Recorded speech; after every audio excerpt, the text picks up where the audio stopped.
Jo, tai sakyčiau, meilę futbolą iškrėtė mano tėtis. Jis pats žaidė, taip sakykime, mėgėjiškai, čia Lietuvoje antroje lygoje. Ir tai va, nuo tų mažų dienų kamuolys visada buvo prie kojos tiek namie, tiek lauke. Vesdavosi ir stadioną, žiūrėti legendinių FC Šiaulių varžybų. Tai va, ir pirmoji klasė net nekilo jokių klausimų, į kokį būrelį rinktis. Iš tikrųjų, tėtis paskambino į akademiją ir pasakė, kad vaikų grupę renka Tadas Šalkauskas treneris. Tai va, atsidūriau pirmoje treniruotėje. Tai taip, tai ta mano 2002 metų karta buvo tikrai gana talentinga. Galbūt ne tokia talentinga kaip 98 metų karta, kurios dabar pusė žaidėjų žaidžia Šiaulių vyrų komandai. Bet tikrai nuskynėm nemažai pergalių ir tų medalių buvo, ir taurių buvo, ir Lietuvoje ten 3 vieta.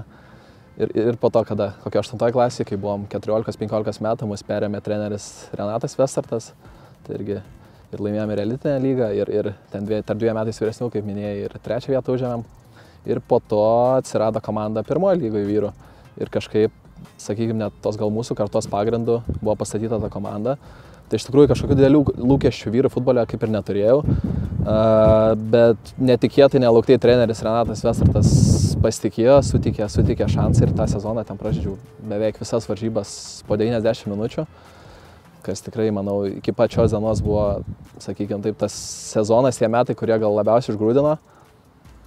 Tai va, tų iššūkių, aišku, kiekvieną savaitę iš savaitės buvo didelis iššūkis rungtyniauti prieš subrendusius žaidėjus, prieš patyrusius žaidėjus, prieš legionierius. Ir tikrai, manau, labai vertingi metai. Tai iš tikrųjų, akademija, manau, kiekvienais metais deda po didelį žingsnį į priekį. Vien dabar atvykęs mačiau, kad treniruotę, pavyzdžiui, filmuoja dronai, kas mano vaikystės laikais būtų atrodė, nežinau, kažkas iš fantastikos srities, sakykime. Ir taip dabar, pavyzdžiui, nuvažiavus į Gitarių stadioną yra puikios persirengimo kabinos, dušai, tualetai, 2 aikštės. Kai aš mano vaikystės metais tekdavo rengtis tokioj kiauroj metaliniai būdeliai, kur žiemą kiaurai pūsdavo vėjai, kur, nežinau, tikimybė ten pasėdėjus 10 minučių susirgti būdavo didžiulė. Tai va, ir iš tikrųjų ir treneriai, manau, ir stažuojasi ir aukščiausio lygio Europos klubuose, kas tikrai, Lietuvoje nėra labai būdinga. Tikrai džiaugiuosi matydamas tokį progresą. Tai iš tikrųjų, išvažiuoti į Ameriką nėra galbūt net taip sudėtinga, kaip atrodo iš pirmo žvilgsnio. Realiai, ko tau reikia, tai išsilaikyti 2 tokius, sakykime, standartizuotus testus, SAT testą ir TOEFL testą. Ir tada, turėti pakankamai neblogus vidurkius savo mokykloje. Pažymių vidurkius turiu omeny. Ir tada, reikia domėtis, reikia internete surasti trenerių kontaktus.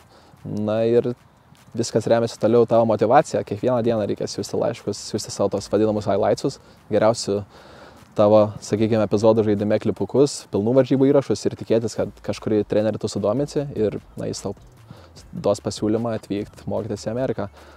O kad garantuoti, tai iš tikrųjų, nežinau, dar kas labai naudinga, bendravau su keliais lietuviais, kurie tuo metu studijavo Amerikoje.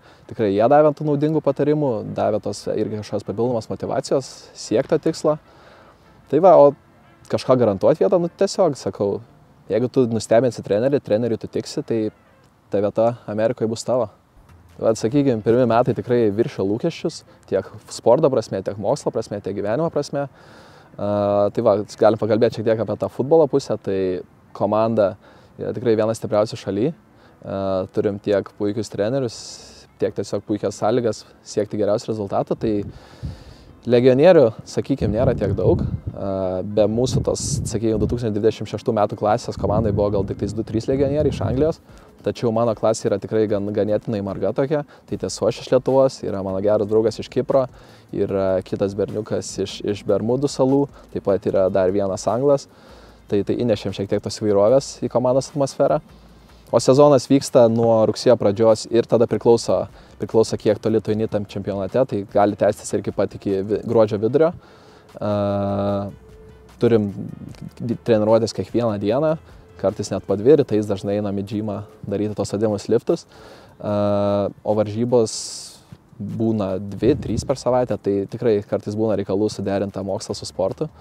Bet kaip ir sakiau, tos pamokos, sakykime, čia Šiauliuose, tiek Janonio gimnazijai, tiek Šiaulių sporto gimnazijai, dabar matau jų vaisius. Bet nuvažiavus tikrai, realiai viskas buvo dar geriau nei galėjau įsivaizduoti. Gyvenam labai gražiose tose, vadinasi dorms, lietuviškai bendrabutis, bet ten bendrauti nepanašu tikrai, sakykime. galima vadinti net drąsiai apartamentais. Irgi kiekvieną dieną turim 3-4 mylus gražioj valgyklai, kurioje yra didžiulis maisto pasirinkimas, tai ten viską gali rasti tiek aš, visaėdis, tiek ir veganai, vegetarai. Kažką sauras kiekvienas.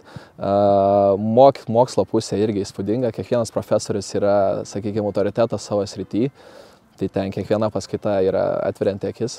Tai va, aš pats pasirinkau mokytis matematiką. Taip, matematika, girdėjau teisingai. Nusprendžiu šiek tiek sukelti savo tokių iššūkių. Tai kol kas viskas įdomu, viskas patinka. Žiūrėsim, kaip seksis toliau.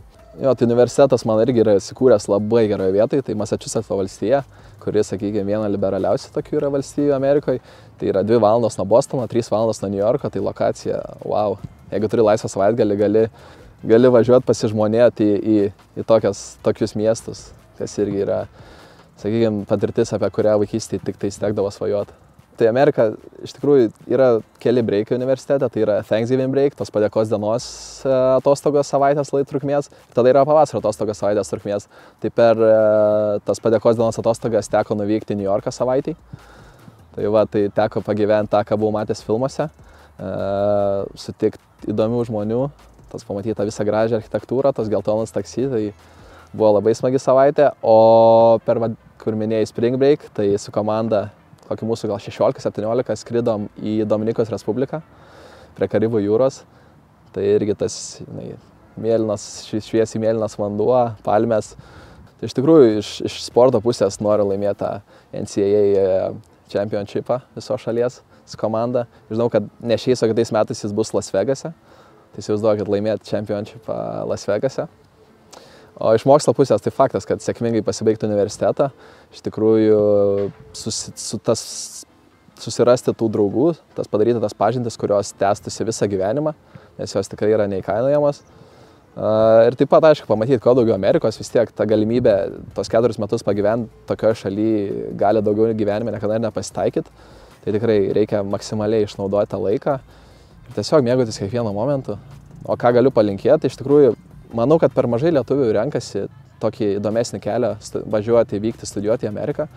Tai iš tikrųjų palinkėčiau kiekvienam pasidomėti, nes tų universitetų yra 100 000 Amerikoje ir manau, kad kiekvienas Šiaulių futbolo akademijos tikrai žaidėjas savo kažką tinkamo ten gali rasti.